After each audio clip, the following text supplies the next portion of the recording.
The golden rule. And I've got it printed up right in both King James and New American. As ye would that man should do to you, do ye also to them likewise. Or, New American Standard, treat others the same way you want them to treat you. Everybody knows that's the golden rule. Jesus said that, so we should do it. What always really thrills me is when science, so-called, and the word science just comes from the Latin word to know, when they affirm what God tells us in the first place. Because God left his fingerprint everywhere. He made the world and all that's in it, including people. And he made people in his own image. So his fingerprint's going to be there. And really, I think we should call the Bible instead of, we should look at it as an owner's manual. Amen. Instead of a book of rules. Because if we do not obey the word, it runs contrary to our nature and it messes us up. I mean, if you had for instance, a speed, a regular transmission car, and you tried to go from third gear into what the joke is I just plunged it into racing gear, R. You're going 50 miles or 70 down, and you throw it in R, it's going to tear it up. There's just no doubt about it. Even if some people think that stands for racing, it's going to. And people do things to themselves and each other that tear them up because they don't follow the owner's manual. God made us, and he knows how we need to act, only we're in a fallen world. Of course, that's the whole deal. We're in a fallen world and we're fallen people, and only Jesus can recover us, save us, redeem us from our fallenness so that we behave the way we were made to behave before the fall and even after the fall, because Jesus provides the way. So, the golden rule is real famous, and if you think people think you're real godly if you quote it to them, Well, I kept hearing about game theory, and I thought, who in the world cares about? I thought that was something that, that kids play. You put money in the machine and they play games, and they look pretty gruesome to me. So I said, I'm going to look into it. And the reason that I was inspired to look into it is I saw the movie A Beautiful Mind. How many of y'all saw that movie, A Beautiful Mind? It's not a Christian movie, but it's a great movie about John Nash, who was an atheist. And as far as we know, died an atheist in a taxicab accident last year. After all these years, he and his wife died in a taxicab accident last year. But in 1950, he was at Princeton, and he said, he was in economics. There's different things that this applies to, physics, mathematics, and economics, and some other things. He said, I have to have a really unique concept. I want to be a breakthrough. Because he was a consummate genius. He was a little crazy, too, because he saw three people that were never there. Yep. If you remember the movie, and he had to talk himself into ignoring them. Because it's probably, those were they might have been demons. He might have just had a mental problem, or maybe a little of both. I don't know. But the point is he actually talked himself out of believing those three people were there, because one of the three was a little girl, and over a period of a decade, she never grew. And his wife kept telling him, and the doctors kept telling him, everyone kept telling him they're not there. And he says, but I see them. I talked to them. Then he said, 10 years, she hasn't grown a bit. So they must be right. They're not there. But the world considered him a consummate genius. So much so that 44 years after he wrote his PhD thesis at Princeton, in 1994, they gave him the Nobel Prize in Economics. Now, that was back when the Nobel Prize might have been worth something before they started giving it away for crazy reasons. 44 years later, they proved this little squares you see there. It was proven all over the world that in economics, this works. And of course, what was amazing about the man is that his PhD thesis was 26 pages. I mean, it's got to be good to just be 20. Mine was pushing on 300. All right. The shorter it is, you're either going to not get it or you're going to be proclaimed a genius, the PhD. And so, he has this called game theory, and it's based on games, but it's used in everything. It's used in economics. It's used in the Army in battle strategies in the Army for war. It's used on many things. And what he did is he came up with this theory, and he was proclaimed later a genius in it. And he just proved something that God knew all along. Okay? And he did it without, I don't think he knew a word of Scripture. I mean, it has nothing to do with it. And that drawing looks sort of funny, but it's not hard to understand. Okay? He decided that there was something that the other people were missing. And the story, which is in the movie, which is totally worldly, he and 4 friends are in a bar in New Jersey when he was at Princeton, and 5 women came in, and one of them was a blonde.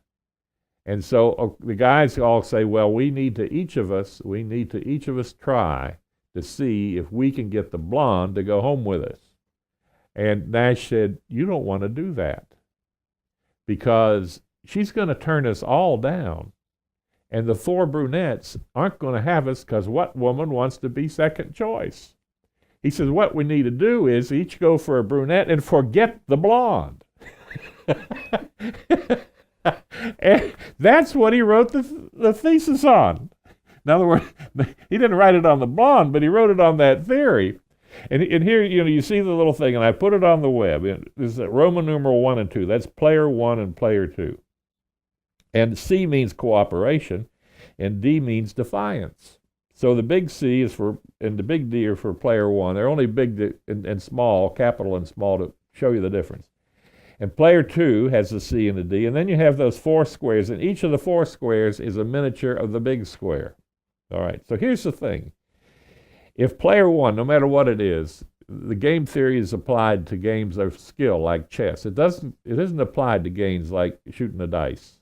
That's chance, And there's certain things in game theory that you have to that are prerequisites. One is there's such a thing as a sum zero game. That means that if you win, someone else has to lose. And it took us a long time to figure out that's the way the stock market is. You can make a killing in the stock market, but if you win, someone else has to lose. You just have to be on the winning side. And then the payoff is what you win. And there's also a rule that all the players are presumed to be rational. Well, that's the kicker. All the players may not be rational. Now look at that square thing. C is for cooperation and D is for defiance. If both people cooperate, their payoff will be 2. It doesn't matter 2 what. You can make it $2,000 or 2 acres of land. It doesn't matter. Their payoff is 2 if they cooperate. But if one of them moves toward defiance, you see how those little arrows point to movement. Then the defiant person his payoff's going to be 3, and the other guy's going to get 0. In other words, if he doesn't play nice. Well, that's going to force the other guy to move toward defiance, and he won't play nice either. And so in the end, both of them get a payoff of 1. Whereas when they were cooperating, they both had a payoff of 2. They just cut their profits in half by being uncooperative. Yep. And this thing's been proven over and over again. And take a McDonald's and a Burger King. You're always on opposite corners. If they have sort of similar products and similar prices, or whatever the big McDonald's is, what's that? The Big Mac, and what's the big Burger King? The Whopper. Say they're $3. I don't know. Whether I forget what they are. And they both play nice. They are in competition, but they play nice. Then they're both going to have a profit of 2. So if McDonald's is there by themselves, and this has been proven, and Burger King builds across the street, you say, oh, it's going to cut into the profits. No, their profits go up because of the competition, because people say, I can get either one at that corner, so I'll go to that corner. Yep. See? So actually, when the other guy moves in, the guy who was already there makes more money. And the guy that's coming in makes more if they cooperate. But now if one of them cheats, if one of them says, I'm selling Whoppers for 50 cents from now on, if he has the reserves to survive, because he's selling them for under cost, he'll drive the other one out of business. That means he's gone to defiance. Well, then the other one will go to defiance. Okay? They'll both start playing dirty, and then before long, both of their profits are cut in half. And this has been proven. You know, and that's why the whole idea of having a competitor that's friendly, which started in England, they didn't do it in Europe, but when you got to England, which is an island, they started, you know, the king formed two universities and said, you compete among yourselves, Oxford and Cambridge, see who can be the smarter. And they competed in games. Now, they didn't play football. They did things like rowing and archery, all right? But there were always two. But they were always in competition, but they were always friendly. Because a lot of times in Britain, when two of them are playing cricket, they'll holler out to the other team, the fans from Cambridge will holler out to the Oxford students, well done. Now, you don't hear that in America. They'll tell the other team, well done. You don't hear that in an Auburn, Alabama game. You know? Yeah. But because competition, when it's friendly, is profitable. Yep. Everybody likes the whole deal when it's friendly. And in a way, Auburn and Alabama is a sort of a friendly thing. You know, you get these license plates, a house divided, you know, where she's for Auburn and he's for Alabama, you know. And it is still sort of friendly. No one gets killed, hopefully. And I've always said football in America took the places of the Greek city wars. You know, in Greece, they just went to war every spring and fought with, one city would fight with another. Well, we go to war during football season. But it's not fatal. It's called friendly competition. So, you know, Nash does this, and then for 44 years they test it and find out every time it's true. As soon as you stop playing nice, both sides lose. Yep. Now, all of a sudden, they're practicing the golden rule. If they want to win, and you can pervert the thing, you know, to make use it in negative ways. But all of a sudden, if they want to win, they're proving the golden rule. I love The Miracle on 34th Street. You ever see that old Christmas movie with Santa Claus? You know, I like that movie. But here's the Santa at Macy's, and he's sending people to Gimbel's because they can't find the toy for the kid at Macy's. Well, at first it's like, we can't have him working here. Let's fire this Santa. I mean, you know, he's helping the competition. Well, the people like it so much that they start saying what a wonderful place Macy's is, because if they don't have it, he'll send you to Gimbel's. Well, then Gimbel says, hey, Macy's making more money by sending people over here. We better do the same thing. So they start sending the people over to Macy's. You know, and the whole city says, look at these two wonderful stores. If one of them doesn't have it, they'll send you to the competitor. And their profits both go up. Well, that just proves Nash's equilibrium. That's what this is called, this theory. That just proved this thing all over again. Because if you play nice, you both win. Yep. If you don't play nice, your profits are half. Now, who would want to pick? And you can do it. You can do it on relationships. You know, you got someone that you have a love-hate relationship with. You know, you really do like them, but they aggravate the stew out of you, like Dan does me. You know, and I told him he did a good job on something. He says, "Well, he said I tried. I'm a very trying person." Now I love that because I can just tell him he is a one trying person. You know, but the point is, you need to play nice. You know. And if you play nice, then everybody wins, you know. And if I ever don't play nice, Dan will tell me, you're not playing nice anymore, you know. But we need to play nice. It works in relationships. It works in economics. It works, it even works at the UN, and that's a great monument to godlessness, you know. But the problem is that Nash didn't see and that the economists don't see is everybody doesn't play nice. You know, somebody's going to double cross you. But you see how at the most elementary level, all science does, if it's good science, is affirm the Bible. Amen. It's amazing. And of course, I have only one other illustration at the bottom. I'm typing all this out, so it makes a booklet. There's two more actually. I'll do the scorpion and the turtle first, and I may have told you this one. It'd be nice if everybody could play nice. But the scorpion and the turtle is from Greek mythology, where the scorpion said to the turtle, I can't swim and I need to get across the river. Can I ride across on your back? And the turtle said, no, because we'll get out in the middle and you'll sting me and I'll die and you'll drown. And so it doesn't make any, the scorpion says, that doesn't make any sense.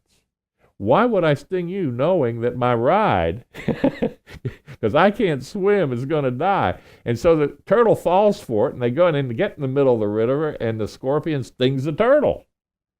And the turtle said, this is insane. Why did you do this? As the turtle is in his last breath, and the scorpion says, I can't help it. It's my nature. Now, that's the thing is, human nature, people can't help it. Right. If Jesus isn't in your life, you're still going to be a lying scorpion. Because the point is, not everyone is rational. And then my last one is about Chamberlain, Neville Chamberlain, the Prime Minister of England, who made a treaty with Hitler, and he said, we're going to have peace in our time. Well, Hitler just waited till he was ready and broke the treaty, and they went to war, and everybody said, why? Well, the thing is that in order for the game to work, everyone has to be rational. Hitler wasn't rational. He was insane. Right. And if you're insane, you're not going to be rational.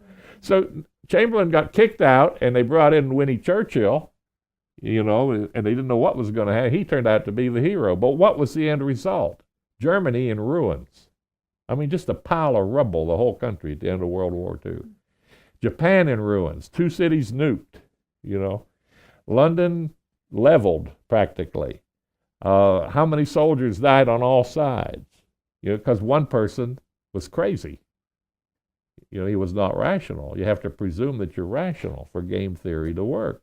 Well, again, that's sin. People aren't rational because of sin.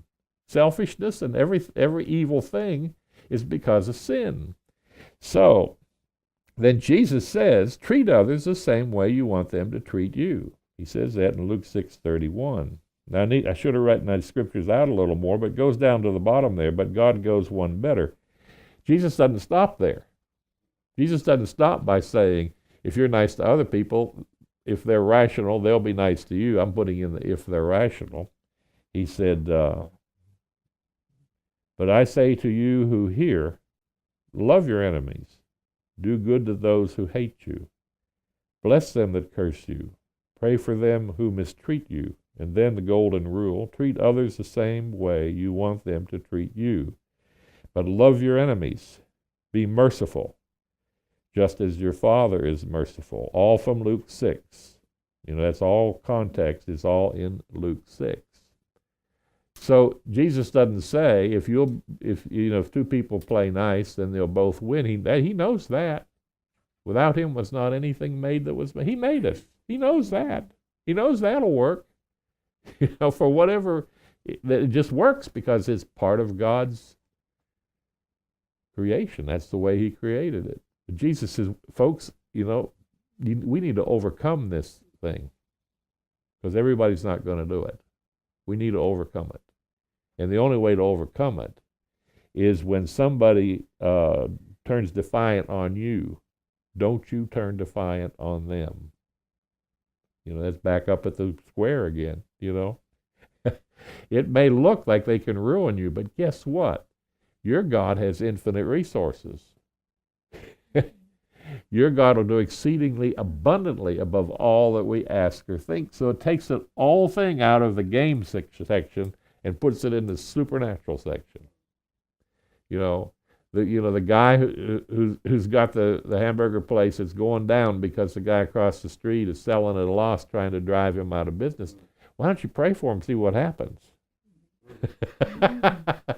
Now, whatever God does is up to God. God might convert him. Yep. All right? But that's God's decision, but we can pray for him because we're not supposed to just break even. We're supposed to do better. And we say, well, it's not in me to do that. Well, of course it's not. It's not in me to do that either. But in Jesus is in us. The Holy Spirit's in us. And if he's in us, it is in us. Yep. But it's not ours. It's not our strength. And so I'm calling the little pamphlet a rational plea for the golden rule. All right? And in the first part, I do this stuff at the beginning, and then we get, but God goes one better. How? He has given us his Spirit within us.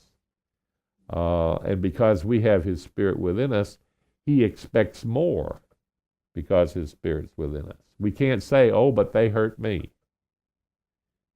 Usually, this isn't a life or death battle we're usually in with somebody. This is not the old West, whoever had the fastest gun was the winner. This is usually some bickering. And the problem is that when big polling agencies did research on how Christians behave in the Bible Belt and how non-Christians behave in the Bible Belt, they didn't see any difference. The polls all came out. The Christians act just the same as the other ones. Well, now we got a problem there. I got to get a hold of that poll because I read it somewhere. It said the startling thing is that the Christians didn't do any better, because we're expected to do better because of the one who lives within us. We're just as limited as the next person without him, but the fact is we are not without him. If we've accepted Jesus, we're with him, and we're expected to. So that just takes it into a whole nother realm. Of course, the golden rule, if you have two rational people, in friendly competition, it'll work. Doesn't matter if they're Christians. If they're two rational people, it'll work, the golden rule. But so often it just doesn't. And so it's up to those that have the Holy Spirit to turn it around. I don't know where else to go with it now. I could have got myself in the corner, here. That's the only trouble about teaching is that you got to practice what you preach.